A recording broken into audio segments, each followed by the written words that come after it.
Hey YouTube, welcome back. Today, I guess we have a long video. I guess it will be a long one. So today we will talk about scalability and we talk about 10 proven patterns to handle explosive growth. I think that I might also create 10 more videos because I guess each pattern deserves to be in its own video. So if you ever build a side project that like melted when it hit the front page of Reddit, for example, um, that means that you have a scalability problem, and it can cost real money, reputations, and job offers. So we need to fix that. Also, if you're in your system design interviews, you might face some problem in your system that lack of a high scalability. So how you can solve them. So in this video, we will talk about what is scalability, five ways systems, five ways system growth, and 10 patterns to scale our systems. So first, let's talk about the definition. Okay, I forgot to add definition. Yeah, no definition.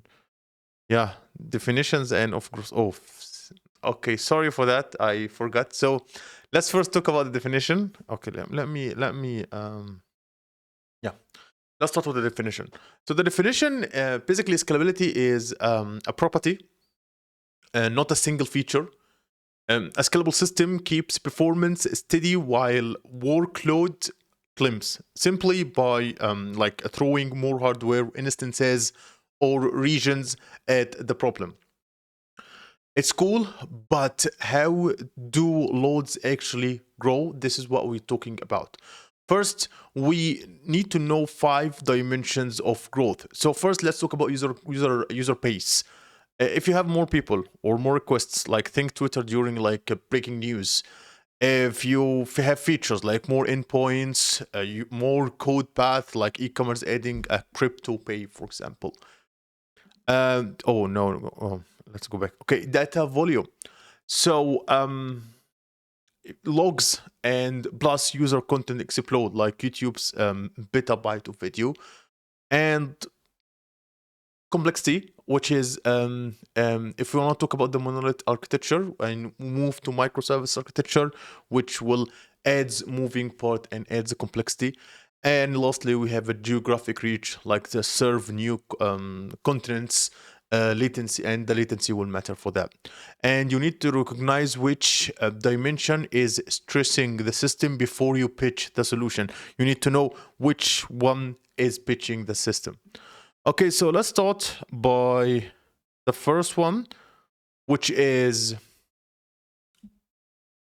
vertical scaling, which is a way to scale our system. Basically, if we have a server, okay, and as simple as it gets, we add more RAM, we add more faster CPU, we to make it quite quick. So basically, we upgrade everything from being a small machine to just we upgrade it to a bigger machine. But there is always a biggest box you can buy. Okay. Next, we have horizontal scaling. So let's say that if you used vertical scaling and you add a lot of machines and you updated your machine, sorry. So there is a physical limit for that. You cannot just add endlessly. And also you had a single point of failure because you have only one machine here. So what you can do, you can use a horizontal scaling, basically to add more machines to serve your system. Netflix adds more instances to each cluster when viewers spike. Like, yeah, it's basically infinite until your wallet cries. Just like you can add servers infinitely, no problem with that. Next, we have load balancing. So let's say that we use the horizontal scaling. So we have, let's say we have here 2 machines, and here we have our client. So how we can handle the distributing the load? Let's say that we have multiple clients. We have 3 clients, and this machine can handle 2 clients, and this machine handle 1 client only. And we need to distribute the load. So to make sure that this machine takes 2 requests and this machine take 1 request, because if this machine take 2 requests, we will be in trouble since this machine only accept or only handle 1 request. So because of that, the load balancer come into play. So basically, the load balancer will distribute all the coming requests across the machines to make sure that no single server is overwhelmed with requests and no single servers are underutilization. Also, it will keep the cache, since it will keep the cache of each system to make sure that to make sure that the requests of the client is served quite faster. And also it makes health checks, so if one server went down, it will redirect all the requests to the remaining servers. So yeah, Google search traffic is fanned across global farms, so no single machine will kills over. Next, we have caching. So let's say that we have our client, and the client is sending a request to our servers, and the server sends basically the client wants to get a specific data about a product. So it will send a request to the server, and the server will get this data from our database. Okay, and database will send it back, and it will send it back to the client. Everything looks good, everything looks great. But what if we can first reduce the load on the database, and also to make this process faster? So we use caching. So basically, a cache database, it's basically an in-memory storage that's, since it's in memory, it's really faster. So it will store the frequently accessed data. So if the client try to get an information about a product called X, for example, so the server will ask the cache, do you have X? And if cache have X, it will return it back to the server, and the server will return it back to the client, and it will be way more faster than going through the database. But if the cache doesn't have that data, because the cache store the data for a temporary period, it doesn't store it forever. So if the cache doesn't have the data, that we call a cache miss. So the server will get the data from the database, it will store it in the cache, and it will be run again to, it will store it in the cache for future use, and it will be returned back to the client. So for the future use, we'll use the cache. And the cache is used to first, we here, if you can see here, we will reduce the load on the database, specifically if the users ask for a lot of if the user asks for the same thing more than one time. So for it that we for each request we will hit the database, that will overwhelm the database with requests. By using cache, we will reduce the load on the database. Also, we will make the process of querying the frequently accessed data to the client way more faster. So yeah, it's a good point. It's a good add on every side. Next, we will talk about another cache system, which is the CDN. So we have the client here, and we have the server. Again, we have the database.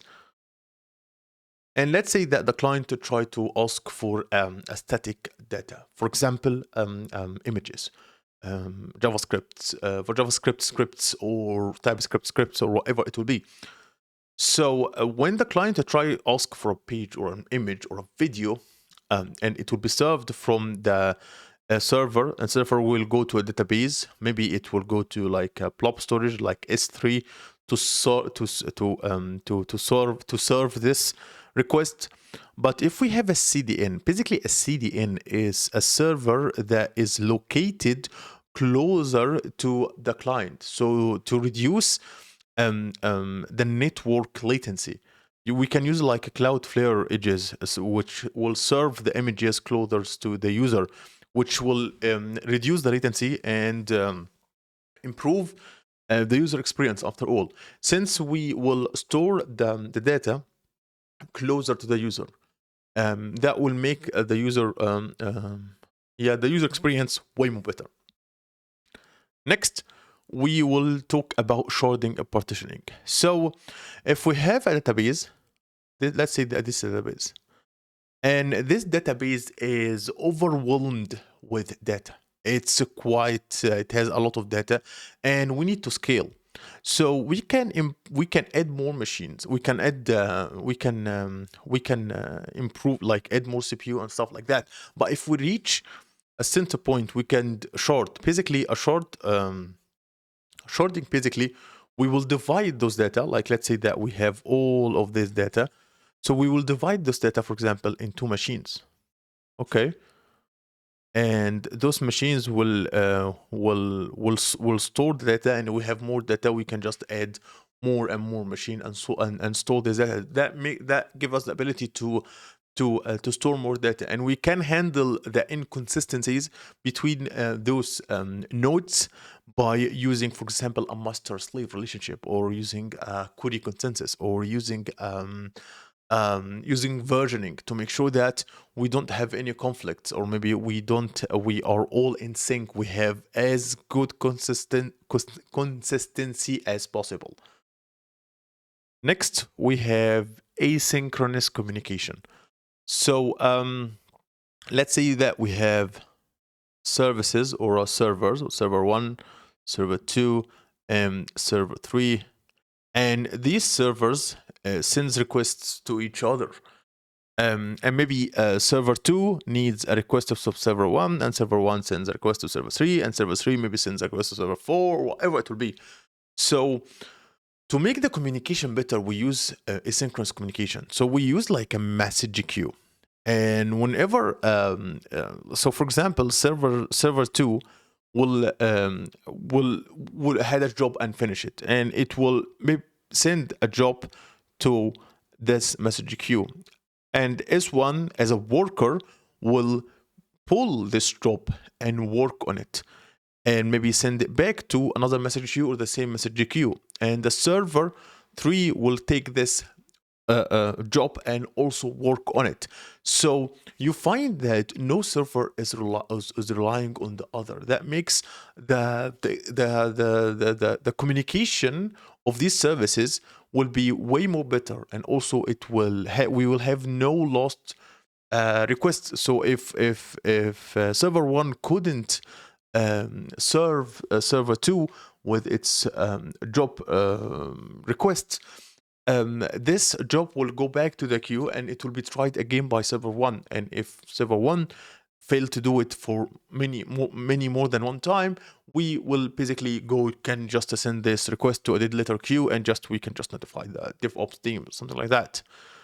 Next, we have a microservices architecture. So instead of having one monolith architecture that handles all the functionality, we will divide our system into different services. So, and each service will be required to do or tasked with one feature. For example, we have a user service. And let's say that we have an e-commerce platform, so maybe you have like a product service. Okay, and maybe we could have an order service, yeah, order. By this, it's more manageable and more scalable.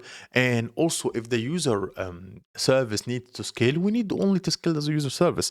If we have a monolith architecture, if the user service needs to scale, we will have scale the full architecture, and this will maybe we will over upgrade stuff that maybe product service and the order service doesn't need.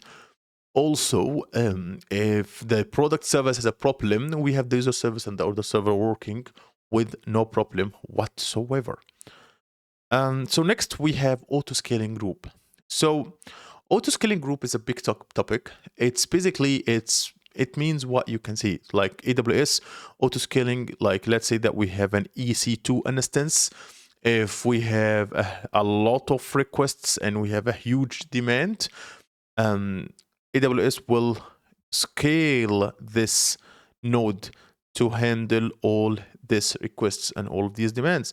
And once the requests are not as much as it used to be, it will reduce again. So basically, we save money on using that.